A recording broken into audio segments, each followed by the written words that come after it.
నమస్కారం. వెల్ల న్యూస్ కి స్వాగతం. ముందుగా ముఖ్యాంశాలు. ఘనంగా ఎన్టీఆర్ 101వ జయంతి. కార్యసిద్ధి స్వామి ఆలయంలో గోపూజ. వినుకొండ తెలుగుదేశం పార్టీ కార్యాలయంలో తెలుగుదేశం పార్టీ వ్యవస్థాపకుడు దివంగత మాజీ ముఖ్యమంత్రి ఎన్టీఆర్ 101వ జయంతి వేడుకలు ఘనంగా నిర్వహించారు. కూటమి అభ్యర్థి జీవి ఆంజనేయుల ఆదేశాల మేరకు పట్న తెలుగుదేశం పార్టీ అధ్యక్షుడు పఠాన్ ఆయుబ్ ఖాన్ ఆధ్వర్యంలో నిర్వహించిన వేడుకల్లో మాజీ ఎమ్మెల్యే మక్కిన మల్లికార్జునరావు ముఖ్య అతిథిగా పాల్గొని ఎన్టీఆర్ విగ్రహానికి పూలమాలలు వేసి నివాళులర్పించిన అనంతరం తెలుగుదేశం జెండా ఎగరవేశారు. ఈ సందర్భంగా మాజీ శాసనసభ్యులు మక్కిన మల్లికార్జునరావు మాట్లాడుతూ ఎన్టీఆర్ సినీ నటుడిగా తెలుగు రాష్ట్రాలతో దేశమంతా ఆరాధ్య దైవంగా నిలిచారన్నారు. శ్రీకృష్ణుడు, శ్రీరాముడు లాంటి ఎన్నో వైవిధ్యమైన పాత్రలు అలవోకగా పోషించారన్నారు. ఈ రోజుకి రాముడు, కృష్ణుడిని చూడాలన్నా ఎన్టీఆర్ఏ గుర్తుకు వచ్చేంత ముద్ర వేసిన మహానుభావుడని కొనియాడారు. ఇప్పుడే మన పెద్దలు చెప్పారు, ఎన్టీ రామారావు గారు సినిమా నటుడుగా యావత్ భారతదేశంలో ముఖ్యంగా తెలుగు రాష్ట్రాల్లో ఉన్నటువంటి ప్రజలందరికీ కూడా ఆరాధ్య దైవంగా ఉన్నారు. అలాంటి మహానుభావుడు శ్రీకృష్ణుడు, శ్రీరాముడు అన్ని పాత్రల్లో కూడా ఈ రోజు కూడా మనం రాముల వారిని చూడాలన్నా, కృష్ణుడు చూడాలన్నా ఒక ఎన్టీ రామారావు గారి రూపంలోనే మనం చూసేటటువంటి మరి అలాంటి మహానుభావుడు ఎన్టీ రామారావు గారు.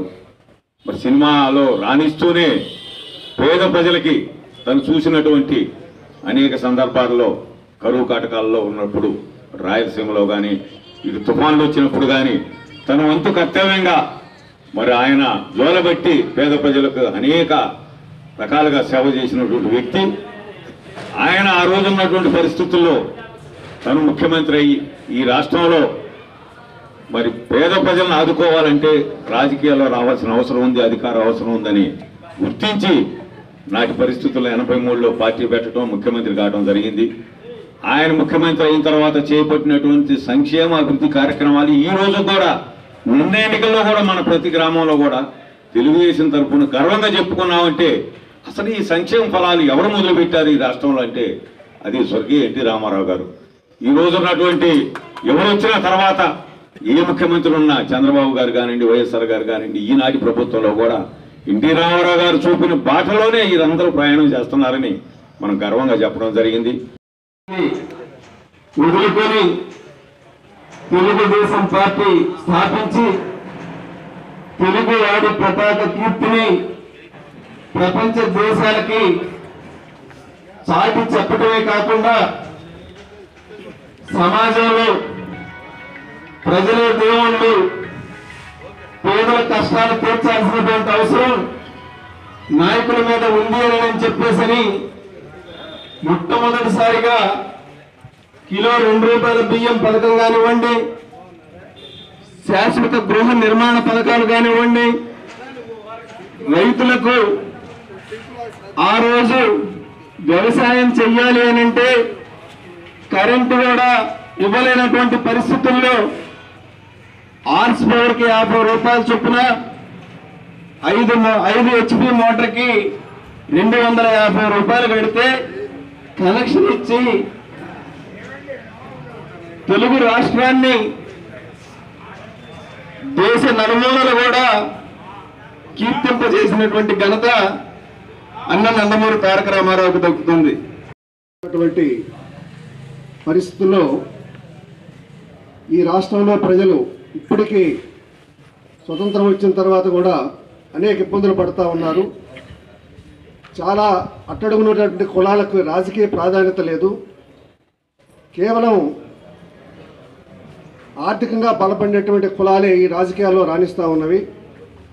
అందరికీ రాజకీయ సమానత్వం కల్పించాలి అనేటువంటి మరి ఎన్టీ రామారావు గారు ఇచ్చినటువంటి ఒక మేనిఫెస్టోలో అది కూడా ఒక భాగం. దానిలో భాగంగానే ఈ రాష్ట్రంలో అత్యధిక జనాభా ఉన్నటువంటి పేద కులాలని రాజకీయాల్లోకి ఆహ్వానించారు. ఆ రోజు ఉన్నటువంటి చదువుకున్నటువంటి మంచి చదువులు చదివినటువంటి లాయర్లు, డాక్టర్లు, ఇంజనీర్సు ఇలాంటి సామాజిక స్పృహ కలిగినటువంటి అనేక మందిని తెలుగుదేశం పార్టీలోకి ఆహ్వానించి వారికి ఎమ్మెల్యే సీట్లు, ఎంపీ సీట్లు ఇచ్చి ఎమ్మెల్యేలుగా, మినిస్టర్లుగా, ఎంపీలుగా రాజకీయ ప్రాధాన్యతను కల్పించినటువంటి గొప్ప ఆలోచనాపరుడు, ఆంధ్ర రాష్ట్ర అభివృద్ధికి తోడ్పడినటువంటి మహానీయుడు ఎన్టీ రామారావు. పట్నంలోని డబ్బా సెంటర్లో కార్యసిద్ధి స్వామి దేవస్థానం వైశాఖ మాసం మంగళవారం సందర్భంగా గోపూజ కార్యక్రమం ఘనంగా నిర్వహించారు. ప్రతి మంగళవారం ఉదయం సమయంలో ఈ యొక్క గోపూజ కార్యక్రమాలు చేయడం ఎంతో అభినందనీయంగా ఉందని దేవస్థానం కమిటీ సభ్యులు తెలియజేశారు. గోపూజ కార్యక్రమం సందర్భంగా కార్యసిద్ధి ఆంజనేయ ఆలయ పూజారి శ్రీనుస్వామి వచ్చిన భక్తులకు ప్రత్యేక పూజా కార్యక్రమాలు నిర్వహించి అనంతరం భక్తులకు తీర్థ ప్రసాదాలు పంపిణీ చేశారు.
గుమ్మడి కళాపీఠం వారి ఆధ్వర్యంలో స్థానిక వెల్లటూరు రోడ్డులోని గుమ్మడి వృద్ధాశ్రమంలో కీర్తిశేషులు నందమూరి తారక రామారావు 101వ జయంతి వేడుకలను నియోజకవర్గంలోని కళాకారుల మధ్య ఘనంగా నిర్వహించారు.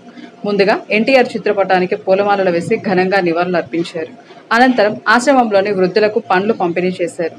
ఈ సందర్భంగా పలువురు వక్తలు మాట్లాడుతూ ఎన్టీఆర్ కారణ జన్ముడని, చారిత్రక పురుషుడని కొనియాడారు.